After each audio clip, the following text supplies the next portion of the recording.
First আপোনালোকৰ play ষ্ট'ৰত যাব। Play ষ্ট'ৰত যোৱাৰ পাছত চেক কৰিব জিঅ' মিউজিক বা জিঅ' সাভান এপছ। মই দেখুৱাই দিছোঁ ৰ'ব, এটা অফ আছে জিঅ' সাভান এপছ বা জিঅ' মিউজিক মাৰিলেও আহিব, কিন্তু এতিয়া জিঅ' মিউজিকটো জিঅ' সাভান এপছ হৈ গ'ল। এতিয়া ইনষ্টল কৰি ল'ব। মই আপোনালোকৰ ইনষ্টল কৰি থৈছোঁ অলৰেডি। মই অ'পেন কৰিম। অ'পেন কৰাৰ পাছত অকণমান ৱেইট কৰিব, যিহেতু ইণ্টাৰনেটৰ কাৰণেও শ্ল' হ'ব পাৰে কেতিয়াবা, নতুবা এপটো ইনষ্টল হোৱাৰ কাৰণে অকণমান শ্ল' হ'ব পাৰে। এতিয়া আপোনাৰ লেংগুৱেজ চিলেক্ট কৰি ল'ব।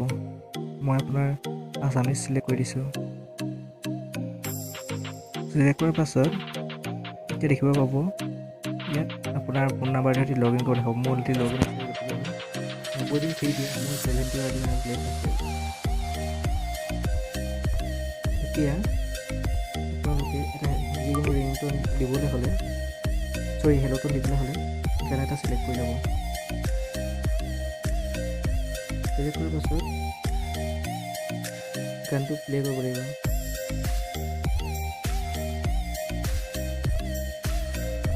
প্লে' কৰাৰ পাছত আপোনালোকে যাব নহয়, কিন্তু জিঅ'টো এভেইলেবল নাই, চব গান এভেইলেবল নাথাকে, গতিকে আপোনালোকে কি কৰি ল'ব,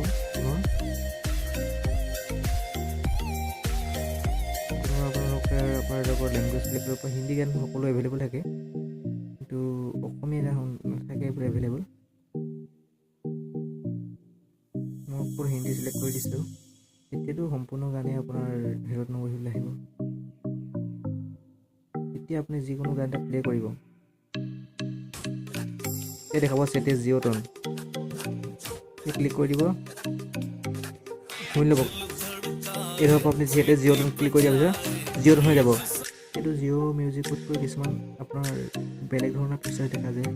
জিঅ' মিউজিকত আছিল সম্পূৰ্ণ, আৰু সেইটো আছিল ফ্ৰী অফ কষ্ট। এতিয়া কিন্তু যদিহে আপোনাৰ মোবাইলত জিঅ' সাভান এপ্লিকেশ্যন আছে, তেন্তে আপোনালোকৰ অনলি দেখা হৈছে 71 দিন, টোটেল 91 দিন দিয়া নম্বৰ। গতিকে আপোনালোকৰ তাৰপিছৰ পৰা চাৰ্জেবল হ'ব, মানে এক্টিভ প্ৰ' কৰিব লাগিব। ফোন ক'ত নহ'ব আপুনি